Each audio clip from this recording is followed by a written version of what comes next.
11 years ago, I was a talent acquisition specialist. I was excelling in my role and I genuinely enjoyed the work.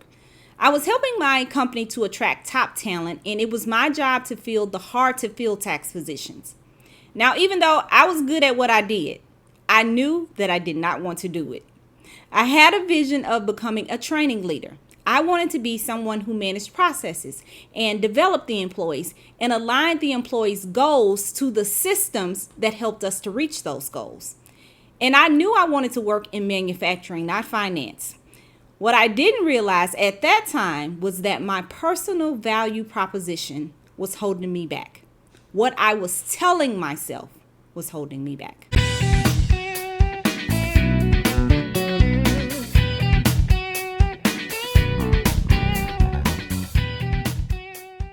I'm Angela Murray, SHRM SCP, SBHR, and your favorite HR coach. I've gotten so many emails asking me about professional development or leadership or some other kind of career advice, and I promised so many people that this year I was going to start addressing some of those questions. Now, I'll admit I got a little bit a late start, but here we are nevertheless. We are going beyond certification and we are moving into career development this year. And I'm so excited about that because everybody knows I'm an HR geek. But I thought I would start this series with a foundational piece. So this is the story of how a very simple but a very powerful change, rewriting my value proposition, transformed my entire career and set me on the path to leadership and brought me to where I am right now. So it all started with a team building outing. My boss, who to this very day is the best boss I ever had, he always challenged us to think beyond our role. So he asked us to create an HR team goal that supported the company's overarching objectives. Now, once he had that, he added that another thing he wanted us to do was to create a team value proposition that would guide our work toward achieving that goal. Now, at first, it really just felt like an academic exercise. To be honest, it kind of felt like third grade busy work. But as I worked with my team to create this statement, something clicked for me. I could do this for myself. If our team's value proposition could keep us focused on the company's goals, then I could write my own value proposition, and that could do the same for my career and help me to reach my goals. So I went home, I wrote down my current value proposition up to that point. Now, I don't really remember exactly what it was, but it was probably something like straightforward, like maybe I use strategic sourcing strategies to attract top talent to hard to fill tax roles, because that really was my position. Now, at first glance, that might sound impressive. I don't know. It did reflect what I was good at and what I was doing, the impact I was making at that time. But then I asked myself, does this statement align with where I want to go? And that answer, of course, was a very loud no, because my long-term goal was to be a training leader. I wanted to focus on developing employees and I wanted to manage processes. Now, I knew I didn't want to be a people manager. I never have wanted to do that. And I also knew I liked more fast-paced environments like manufacturing. But my value proposition kind of kept me tethered to recruitment. It focused on a specific skill set that I had. And that wasn't really going to push me into process-driven leadership like I wanted. I wasn't going to be in employee development that way. So I realized I needed to think bigger and align my value proposition with my future and not just what I was doing at that current moment. So I started writing a new value proposition that reflected not just my current skills, but also my aspirations. After a little bit of reflection and a lot of trial and error, I landed on this. And I still have this. I kept this document even though it's evolved. I align talent development processes with organizational goals to drive employee growth and operational efficiency. This new statement made more sense to me.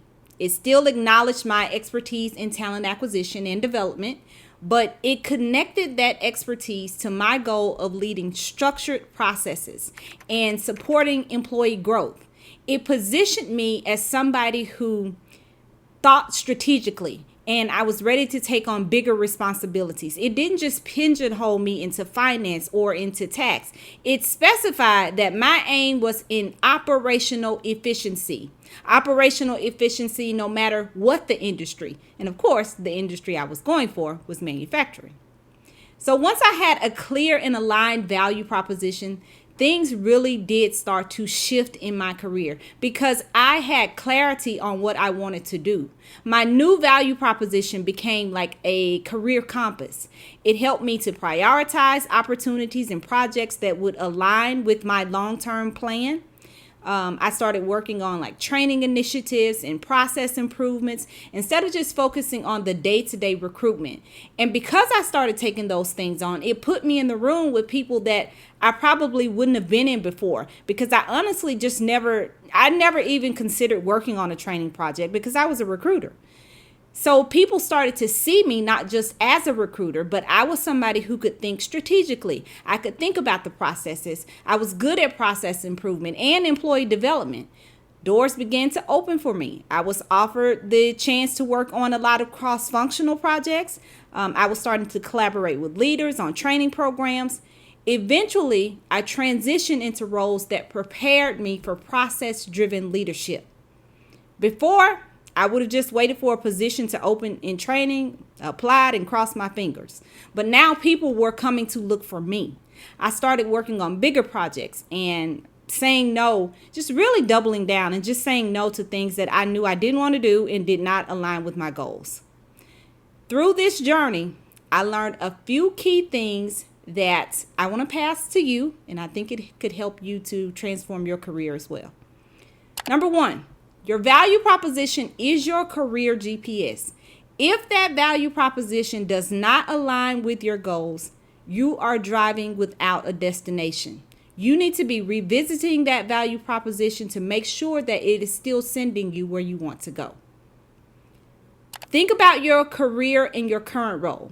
A great value proposition acknowledges your current strengths, but it also connects them to your aspirations. Don't just focus on what you're good at right now. Focus on where you want to grow into.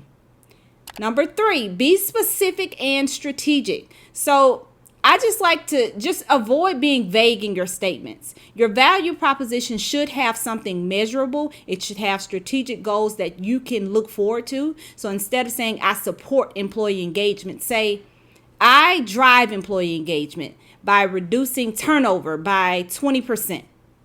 Number 4, share it with people. It is for you to share. Share it with your mentors, your colleagues, your leaders, because it helps them to understand your goals and to see you as someone thinking about your future and where they can fit in. Number 5, revisit it. You need to update your value proposition. If you get promotions or you change jobs, or if your career focus just shifts, you need to update your proposition. This is a living, breathing document. You are always going to be adding on to it when you decide, maybe even you decide you move into something that you thought you wanted to do and now you understand absolutely not. Payroll is not for me. So now you cross that out. That's not a part of your aspirations anymore. So the document should evolve as you evolve. As you find out the things that you like, as you find out the things that you don't like, then put that into your new value proposition so you always know where you're going. If you're ready to create or revise your value proposition, then I have a 3-step strategy that you can use to start brainstorming or just to get the juices flowing a little bit. First, identify your strengths. So what are you really good at? What are the unique skills that you are bringing to the table right now? Then define the problem that you solve. How do you add value to the organization? What are the challenges that you help to address? What problems are you solving? Finally, align with your goals. So where do you want to go? How does your current work connect to your aspirations? What can you pull from it to bridge you over? Here's an example of a recent value proposition that I worked with one of my mentees on. Her says, I develop leadership training programs to enhance employee performance and drive business growth, positioning myself for senior HR roles. And she's kind of entry level, so this is perfect for her. Rewriting my value proposition didn't just change my career. It changed how I worked and what I prioritized. It helped me to move from being a talent acquisition specialist to a training leader. And it helped me to align my long-term vision, because I knew I wanted to manage processes and develop those employees, to where I am. It got me here with you. A lot of times people say, you're so good with putting the study material in a way that I understand. And that's because I really want to. I love training. I love to see people's confidence build when what I'm saying clicks with them. And because I do, this does not feel like a job or a burden to me. It feels like my purpose. If you're feeling stuck or you are unsure about your next steps, start with your value proposition. Make sure it reflects not just who you are, but who you're becoming. With the right focus and clarity, you can achieve the career transformation that the value proposition is driving you for.